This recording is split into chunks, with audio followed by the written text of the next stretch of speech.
आम्हा मुलांना वाढवताना व आमच्यासोबत पालक म्हणून वाढताना आपणा सर्वांना ज्या गोष्टींचा सामना करावा लागतो, त्यामध्ये ज्या काही अडचणी येतात, कधी आपण सहजतेने त्यावर मात करतो व आपल्या मुलांची चांगली गट्टी जमते, तर कधी छोट्या छोट्या गोष्टींवरून बेबनाव होतात. मूल आणि पालक यांच्यामधलं नातं काय असायला हवं, त्यांच्यातला संवाद कसा वाढावा, या अनुषंगाने आपल्यासमोर प्रसिद्ध बाल मनोविकार तज्ज्ञ व मानसोपचार तज्ज्ञ डॉक्टर भूषण शुक्ल यांच्याशी डॉक्टर मिलिंद पोतदार हे संवाद साधणार आहेत. आपणा सर्वांच्या मनात असलेल्या प्रश्नांची उत्तरे शोधण्याचा हा एक प्रयत्न असणार आहे. मी डॉक्टर मिलिंद पोतदार यांना विनंती करते की त्यांनी डॉक्टर भूषण शुक्ल सरांना व्यासपीठावर घेऊन यावे.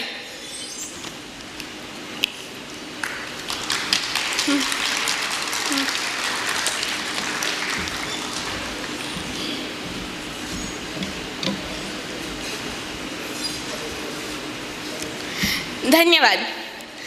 कार्यक्रमाची सुरुवात आपण दीप प्रज्वलनाने करणार आहोत.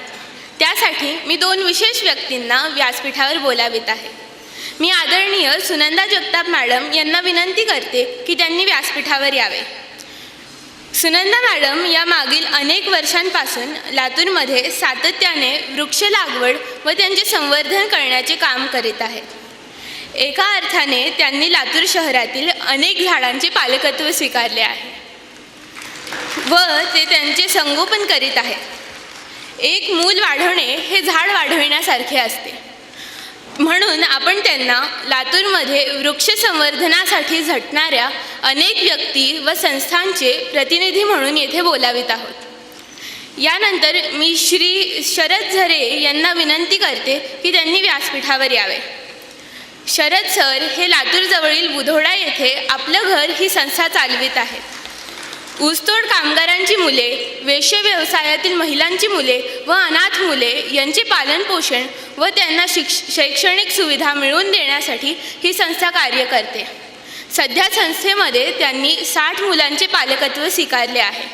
जिथे आपल्या 1-2 मुलांना सांभाळताना आईबाबांची कसरत होते, तिथे रक्ताचे नाते नसताना भावनांचे नाते जोडून 60 मुलांचे संगोपन करण्यासाठी प्रचंड ऊर्जा व आस्था लागते.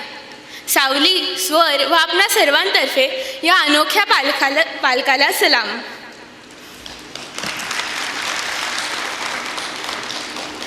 मी सुनंदा जगताप मॅडम व शरद झरे सरांना विनंती करते की त्यांनी दीप प्रज्वलन करून या पालक शाळेचे उद्घाटन करावे.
धन्यवाद. मी दोघांनाही व्यासपीठावर थांबण्याची विनंती करते. मी भूषण सरांना विनंती करते की त्यांनी या दोघांचे सावली व स्वरतर्फे शाल व भेटवस्तू देऊन कौतुक करावे.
यानंतर मी डॉक्टर मिलिंद पोतदार यांना विनंती करते की त्यांनी आपणा सर्वांच्या वतीने डॉक्टर भूषण शुक्ल यांना भेटवस्तू देऊन त्यांचे स्वागत करावे.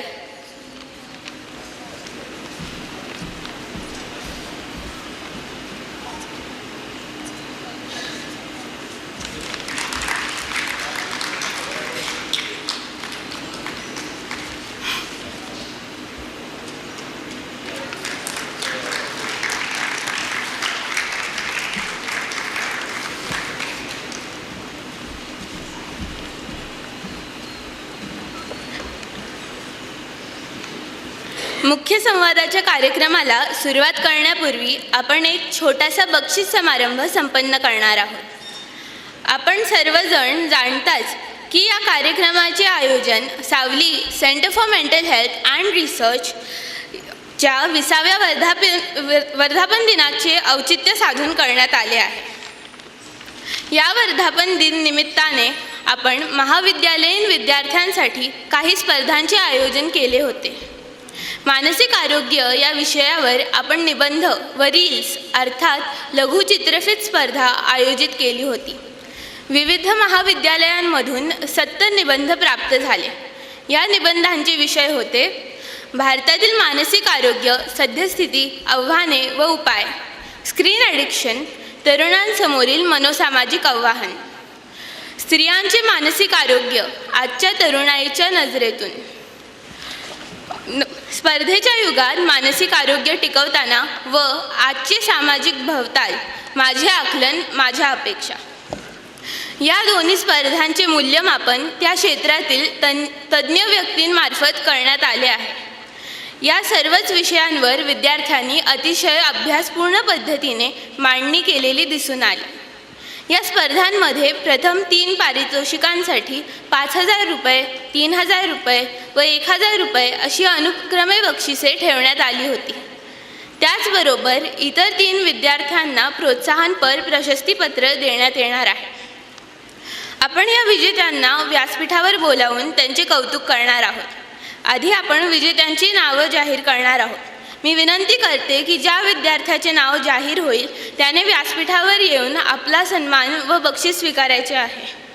मी भूषण शुक्ल सर, सुनंदा जगताप मॅडम व शरद झरे सर यांना विनंती करते की त्यांनी या विद्यार्थ्यांचे कौतुक करून त्यांना प्रोत्साहन द्यावे.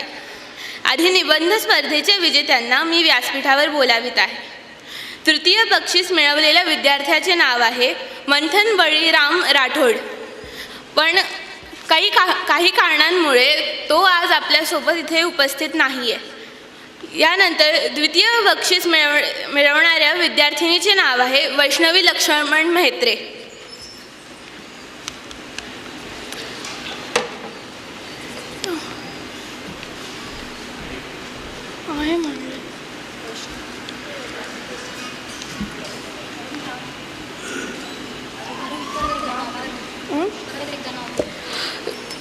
द्वितीय बक्षीस मिळवणाऱ्या विद्यार्थिनीचे नाव आहे वैष्णवी लक्ष्मण म्हेत्रे. टाळ्यांच्या गजरात तिचे कौतुक करायचे आहे.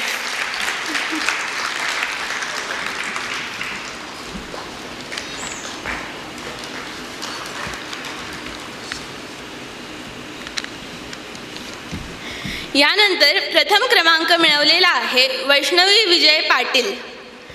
टाळ्यांच्या गजरात तिचे कौतुक करावे.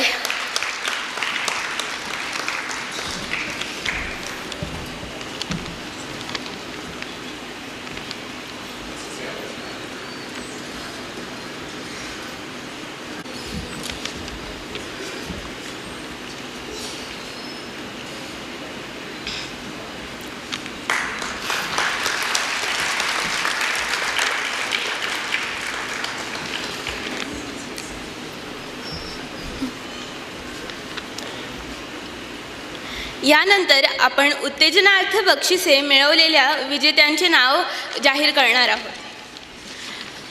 संस्कृती सतीश कावळे,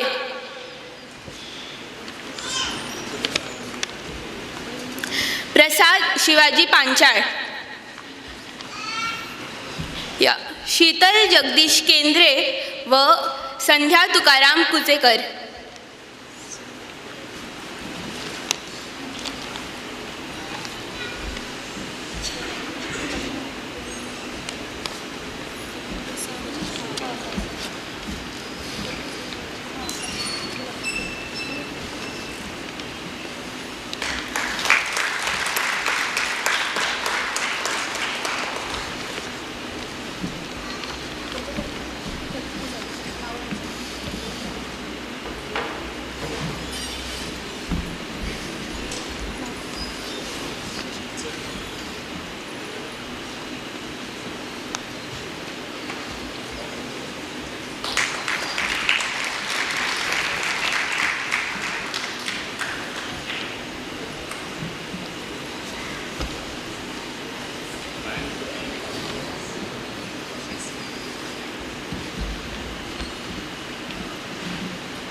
मध्ये आला आहे.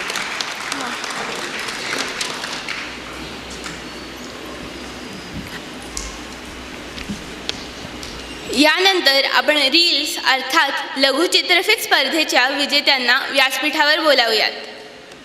तृतीय बक्षीस मिळवणाऱ्या विद्यार्थ्याचे नाव आहे प्रवीण बिराजदार.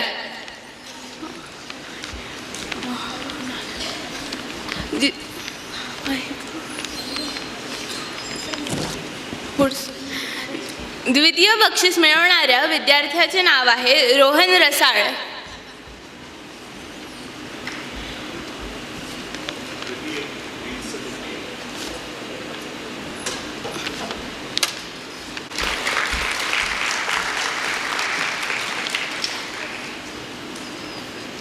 यानंतर प्रथम क्रमांक मिळवणाऱ्या विद्यार्थ्याचे नाव आहे प्रेम जाधव.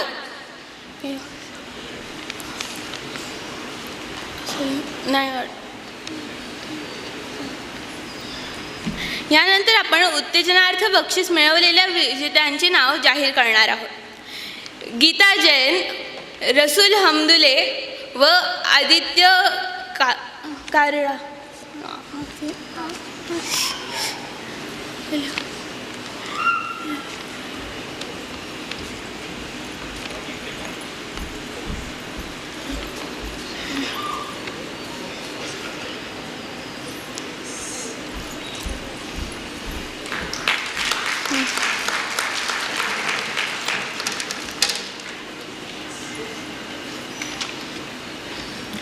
सर्व विजेत्यांचे मनपूर्वक हार्दिक अभिनंदन. आपण जोरदार टाळ्यांच्या गजरांमध्ये त्यांचं कौतुक करूयात. आता मी सुनंदा मॅडम व शरद सरांना आपल्या जागेवर स्थानापन्न होण्याची विनंती करते. शेवटी मी स्वर संचलित अंतरंग व्यसनमुक्ती व पुनर्वसन केंद्राचे समुपदेशक पूनम बनसोडे यांना विनंती करते की त्यांनी पाहुण्यांचा परिचय करून द्यावा.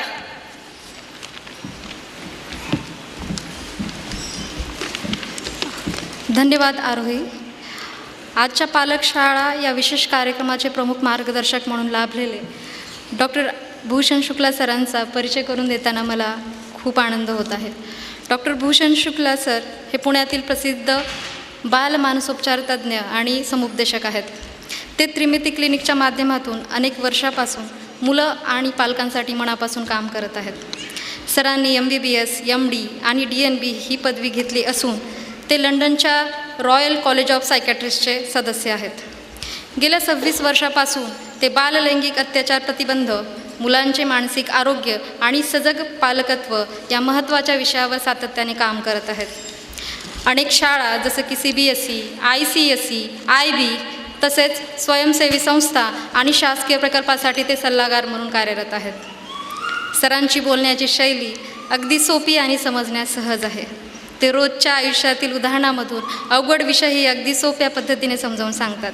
त्यामुळे त्यांच्या प्रत्येक मार्गदर्शनामधून पालक आणि शिक्षकांना नवा विचार आणि योग्य दिशा मिळते. मला खात्री आहे की पालक शाळा या कार्यक्रमात आज त्यांचे मार्गदर्शन आपल्याला आपल्या मुलाकडे अधिक प्रेमाने आणि समजूतदारपणे आणि सजगतेने पाहायला शिकवेल. म्हणून मी आपल्या सगळ्यांचा जास्त वेळ न घेता आपण आपल्या मुख्य पुढील कार्यक्रमाकडे वळणार आहोत. तर मी डॉक्टर मिलिंद पोद्दार सरांना विनंती करते की त्यांनी पुढील कार्यक्रमाची सूत्र हाती घ्यावे. धन्यवाद. नमस्कार. मी डॉक्टर मिलिंद पोतदार आणि आपणा सर्वांचं मी आजच्या या पालक शाळेमध्ये मनपूर्वक स्वागत करतो. थोडीशी पार्श्वभूमी. सावली centre for mental health and research हे आमचं हॉस्पिटल 11 मार्च 2006 रोजी सुरू झालं आणि आज या महिन्यामध्ये आम्ही 20 वर्ष पूर्ण केली. आणि हा आमचा जो 20 वर्षाचा प्रवास राहिला त्याच्यामध्ये सगळ्यांनीच आम्हाला भरभरून प्रेम दिलं आणि त्याच्यामुळं हा प्रवास आम्ही चांगल्या पद्धतीनं करू शकलो आणि त्याच्याबद्दल आम्हाला समाधान आहे, अभिमान आहे. 20 वर्ष पूर्ण होताना आपण काहीतरी ॲक्टिव्हिटी करायला पाहिजे आणि ती चांगल्या दर्जाची असायला पाहिजे. आम्ही 20 वर्षामध्ये अनेक कार्यक्रम आयोजित केले, पण आणखी एक काहीतरी चांगली मेजवानी आपल्याला लातूरकरांना देता आली पाहिजे आणि ती वैचारिक मेजवानी असावी आणि त्यातून आपलं आरोग्य संवर्धन होण्यासाठी आपल्याला मदत व्हावी, हा उद्देश होता. आणि त्या अनुषंगानं 21 आणि 22 मार्च म्हणजे कालचा आणि आजचा दिवस, काल आम्ही शिक्षकांसोबत लातूरमधल्या जवळपास 40 ते 50 शाळांमधून शिक्षक या कार्यशाळेसाठी आले होते आणि काल विद्यार्थ्यांची मानसिकता आणि शिक्षकांना त्याबद्दल काय माहिती असायला हवं या अनुषंगानं त्यांच्याशी भूषण सरांनी संवाद साधला आणि अतिशय खूप चांगल्या पद्धतीने ही कार्यशाळा पार पडली. आज सकाळी लातूरमधल्या बालरोग तज्ज्ञ, मानसोपचार तज्ज्ञ, मनोविकार तज्ज्ञ आणि न्यूरोलॉजिस्ट यांच्यासोबतचा संवाद झाला आणि तोही अतिशय उत्कृष्ट झाला. आणि आज आपण आत्ता या पालक शाळेसाठी आपण सर्वजण जमलेलो आहोत. पुढच्या शनिवार आणि रविवारी आपण एक नाट्य महोत्सव, मानसरंग नाट्य महोत्सव आयोजित केलेला आहे आणि तो याच सभागृहामध्ये पार पडणार आहे. आणि त्याच्यासाठी 4 नाटकं, वेगवेगळी 4 नाटकं इथं सादर होणार आहेत आपल्यासमोर. आणि ही सगळी नाटकं मानसिक आरोग्याच्या विविध पैलूंविषयी आपल्याला अवगत करणार आहेत आणि त्या नाटकांवरच्या चर्चा पण इथं घडणार आहेत. तर त्यामुळे आज जसे तुम्ही इथं मोठ्या संख्येने आला आहे तर नाटकासाठी सुद्धा तुम्ही नक्की आपला वेळ राखून ठेवा. सकाळी 11 ते 5 या वेळेमध्ये ही नाटकं होणार आहेत. तर या पार्श्वभूमीवर आज आपण आता या पालकशाळेला सुरुवात करूयात. मी सर्वप्रथम भूषण सरांचं स्वागत करतो इथं. भूषण माझे सिनियर आहात BJ मेडिकल कॉलेजचे, त्यामुळे आम्ही एकाच म्हणजे शैक्षणिक मातीतून घडलेलो आहोत असं म्हणायला हरकत नाही. आणि त्यांना इथं बोलवण्यासाठी मी मागच्या 2-3 वर्षांपासून विचार करत होतो, पण आजचा हा योग आपल्याला मिळालेला आहे आणि त्यांचा वेळ मिळाला आणि अतिशय चांगल्या पद्धतीनं आपण हे सगळे कार्यक्रम पूर्ण करतो आहोत. त्यामुळे त्यांचं पुन्हा आपल्या सर्व लातूरकरांच्या वतीने स्वागत करतो आणि सुरुवात करतो.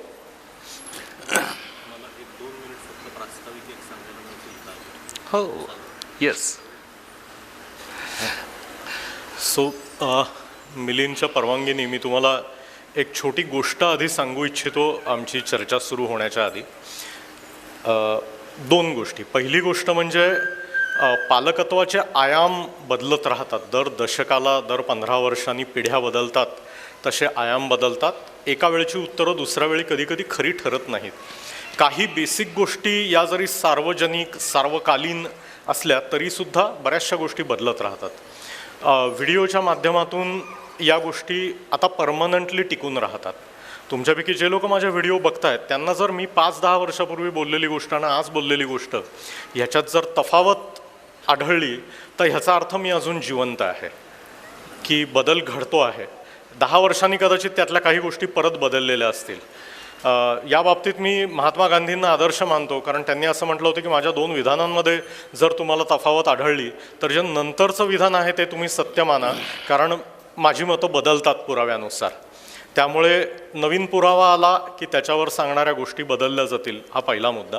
आणि दुसरा मुद्दा, या पालकत्वाच्या मी नादाला का लागलो आणि का या सर्व फंदात पडलो ह्याची एक छोटीशी गोष्ट तुम्हाला मी सांगू इच्छितो.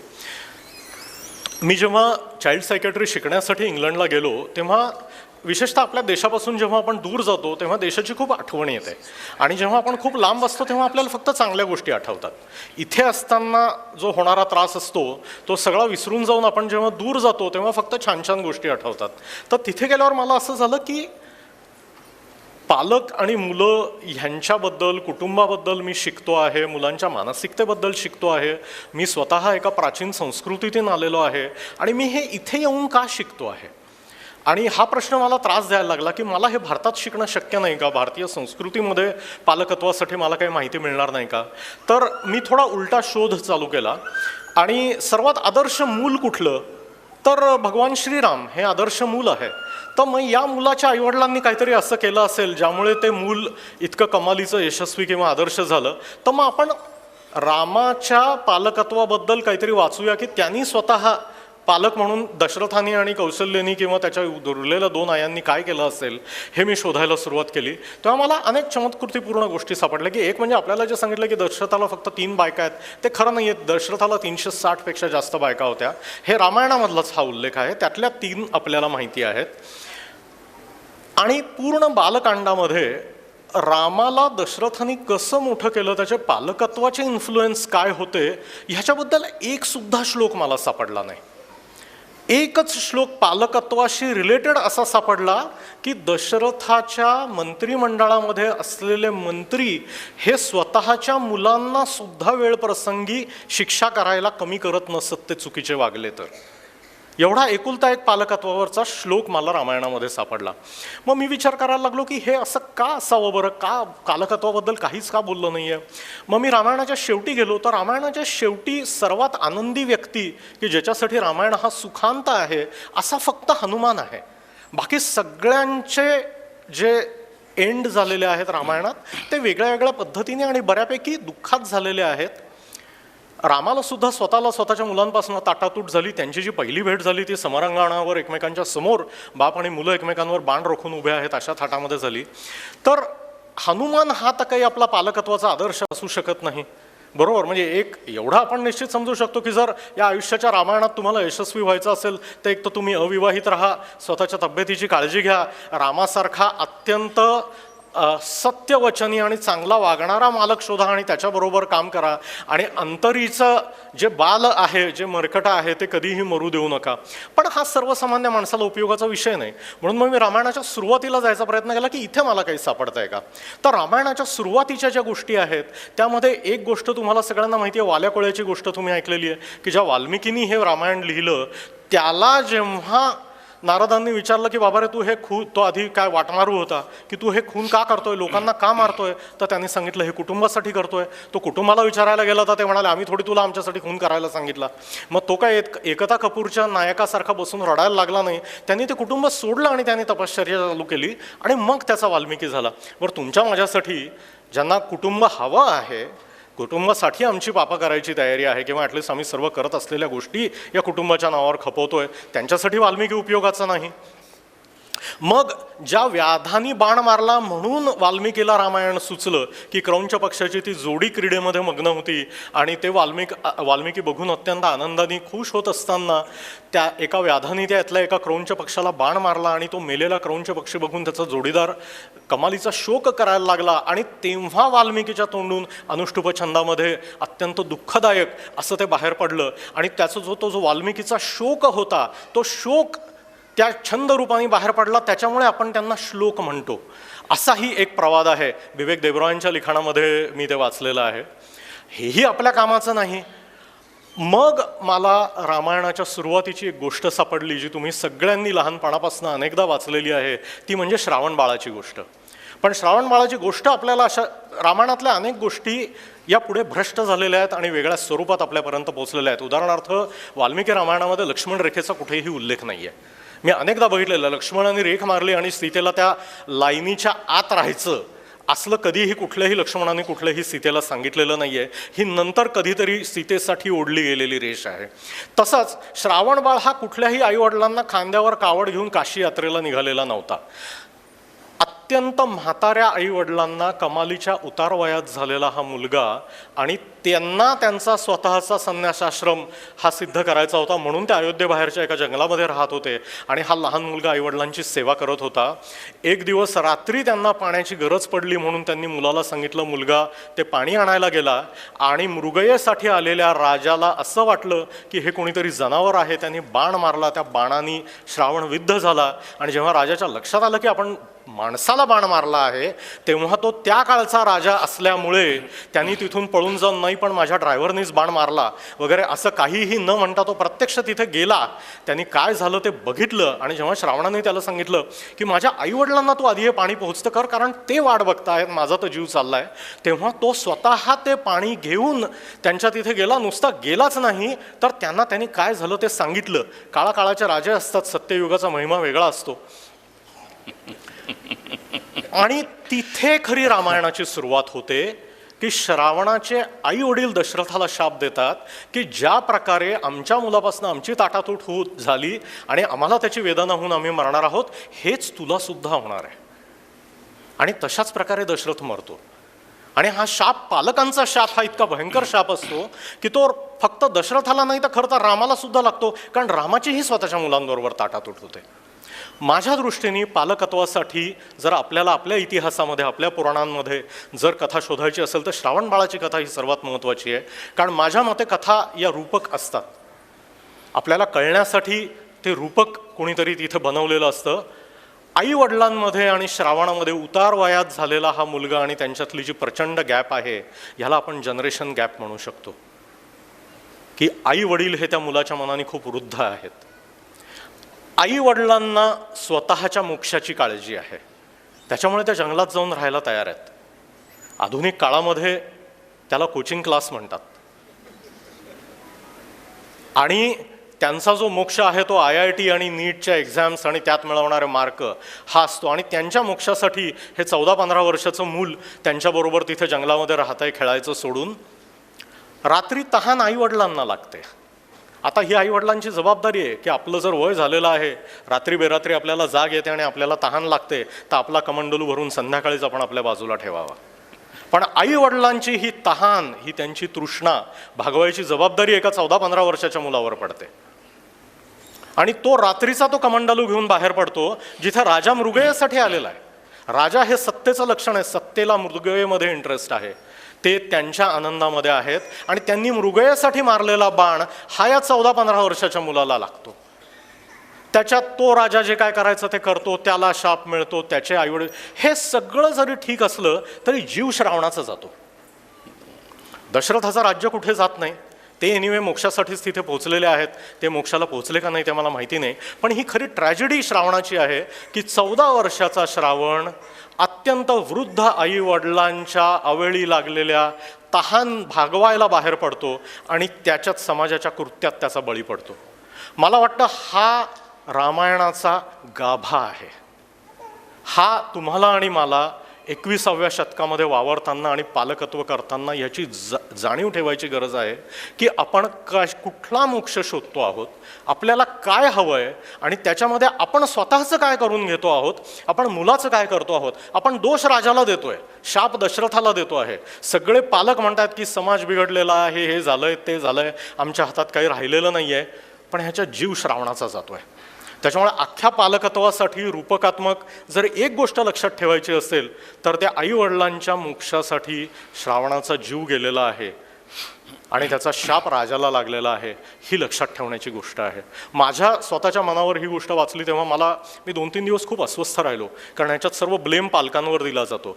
पण तो 100% पालकांचा नाही आहे. त्याच्याबद्दल काय करता येईल आणि श्रावण आणि त्याचे पालक हे वनवासात न जाता अयोध्येमध्ये राहूनच सुद्धा मोक्ष कसा मिळवू शकतील ह्याच्याबद्दल आपण निश्चित आजच्या प्रश्नोत्तरांमध्ये बोलणार आहोत. येस. सुरुवात करण्यापूर्वी मला छोटीशी सूचना, ज्यांची लहान मुलं आहेत आणि ती रडतायत त्यांनी त्यांना शांत करण्यासाठी थोड्या वेळासाठी बाहेर घ्यावं, म्हणजे सगळ्यांचं लक्ष समोरच्या गोष्टींकडे राहील. आणि अशा वेळेस जर तुम्ही थोडंसं मागच्या बाजूला बसाल तर तुम्हाला ते सोपं पडेल. त्यामुळे ती सगळ्यांनी काळजी घ्यावी. सुरुवात करण्यापूर्वी आणि सगळ्यांनी आपले मोबाईल सायलेंट मोडवर ठेवावेत, म्हणजे आपल्याला सगळ्यांना या संवादाचा आनंद घेता येईल. परत एकदा सुरुवात करण्यापूर्वी मी माझी ओळख करून देतो. तुम्ही म्हणाल की आत्ताच करून दिली डॉक्टर मिलिंद पोद्दार, आम्ही तुम्हाला ओळखतो. पण मी जेव्हा विचार करत होतो की आपल्याला हा संवाद साधायचा आहे तर तो मी काय म्हणून साधावा, म्हणजे मी डॉक्टर मिलिंद पोद्दार तज्ज्ञ, मानसोपचार तज्ज्ञ म्हणून तो साधावा की मी मिलिंद पोद्दार 2 मुलींचा वडील आहे. आणि मला सुद्धा जेव्हा मी क्लिनिकमधून घरी जातो आणि ती पालकत्वाची झूल तज्ज्ञपणाची झूल उतरवून ठेवतो आणि पालकाची झूल घालतो, तर माझ्यासमोर रोज तेच प्रश्न माझ्या घरामध्ये उभे राहतात आणि मग त्यांना तोंड देताना मला सुद्धा वेगळ्या पद्धतीनं विचार करावा लागतो. त्यामुळे एक पालक म्हणून मी हा संवाद आपल्यामार्फत भूषणशी करणार आहे. मुळातच आत्ता तुम्ही जे सांगत होतात की श्रावण, त्याचे पालक, दशरथ, हे सगळा समाज, याला आपण जे हे करतो आहे, पण पालकत्व ही जी काही प्रक्रिया आहे, आपण पालकत्वाविषयी बोलण्यासाठी इथं बसलो, एवढे सगळेजण आले, पण ही मग मुलं होतात तेव्हा आपण पालक होतो, त्याच्यानंतर आपण त्यांच्यासोबत जगायला लागतो, त्यांच्यासोबत वाढायला लागतो, ते मूल म्हणून वाढतं, आपण पालक म्हणून त्यासोबत वाढतो. तर ही नैसर्गिक प्रक्रिया आहे काही जाणीवपूर्वक शिकण्याची गोष्ट आहे? म्हणजे त्यासाठी खरंच पालकत्व शिकवलं जाऊ शकतं का? पहिली गोष्ट म्हणजे पालकत्वाबद्दल अनेक गोष्टी या रील्सच्या माध्यमातून ह्याच्यातनं त्याच्यातनं सांगितल्या जातात. माझ्याकडेही काही पालक येतात तेव्हा ते म्हणतात की हा आमचा 14 वर्षाचा मुलगा आणि आम्ही त्याचे 14 वर्षाचे पालक. आणि माझं ॲक्च्युली या गोष्टीला ऑब्जेक्शन आहे, कारण हे योग्य नाही आहे. मूल जन्माला आल्यावर तुम्ही पालक नाही होत. तुम्ही जेव्हा जन्माला येता तेव्हाच तुमची पालकत्वाची प्रक्रिया चालू झालेली असते. तुमचा वाढण्याचा अनुभव या समाजातला काय आहे, पालकत्वाचे तुम्ही रिसिपियंट म्हणून, ग्राहक म्हणून तुम्ही मोठे होता, तेव्हाच तुम्ही तुमच्या मनामध्ये काही आडाखे बांधत असता, काही अनुभव घेत असतात, तुमच्या स्वभावाला काही पैलू पडत असतात आणि पालक म्हणून तुमची जडणघडण तेव्हाच सुरू झालेली असते. आपल्यापैकी अनेक जणांनी, हे लोक जाहीरपणे बोलत नाहीत, पण आपल्यापैकी अनेक जणांनी एका विशिष्ट वयामध्ये ठरवलेलं असतं की माझ्या आईवडिलांसारखा मी होणार नाही. माझ्या आईवडिलांनी अमुक गोष्टी केल्या, याचा मला त्रास झाला किंवा त्या चुकीच्या होत्या किंवा त्याच्यामुळे माझं नुकसान झालं, तर मी अशा प्रकारचा पालक होणार नाही आहे. या निगेटिव्ह स्टेटमेंटवर आपली पालकत्वाची जागृती ही व्हायला सुरुवात होते. आणि जसं वय वाढत जातं तशा हळूहळू आपण आपल्या पालकांसारखे बनत जातो. विशेषतः जेव्हा तुम्ही जर माझ्यासारख्या वयाला पोचलेले आहात की माझे वडील मृत्यू पावलेले आहेत, त्यालाही बरेच वर्ष झालेत, तेव्हा मला थोडं तरी त्यांच्यासारखं काही बाबतीमध्ये होता यावं असं मला आता वाटतंय, विरोधाने सुरुवात केलेली असली तरी.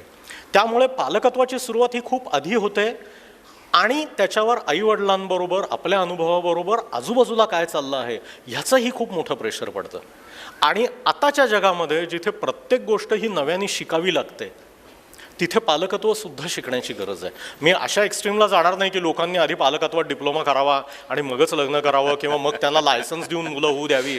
कारण कुठल्याही गोष्टीला लायसन्स म्हटला की लायसन्स, कोटा आणि ऑफिसर यांचं जे राज भारतामध्ये निर्माण होतं त्याच्यात फारच गोंधळ निर्माण होईल. त्यामुळे परत IAS लॉबीच्या हातात पालकत्व जाईल. तसं होण्यापेक्षा आपण आपले आहोत ते स्वतःच्या स्वतः शिकूया आणि स्वतःचे स्वतः पालकत्व करूया. ओके, म्हणजे त्याच्यामध्ये चुकाही करूयात आणि त्या चुकांमधून परत शिकूयात. हा Absolutely. सातत्यानं चालू राहणारा प्रोसेस. 35% पासिंग असतं, हे कायम लक्षात ठेवायचं आहे. आपलं ध्येय पास होणं हे आहे. आमच्याकडे लातूरमध्ये 35%ला काहीच व्हॅल्यू नाही, अगदी 99ला नाही हो. म्हणूनच 35% सांगितले. लातूरला ती आठवण करून देण्याची गरज आहे.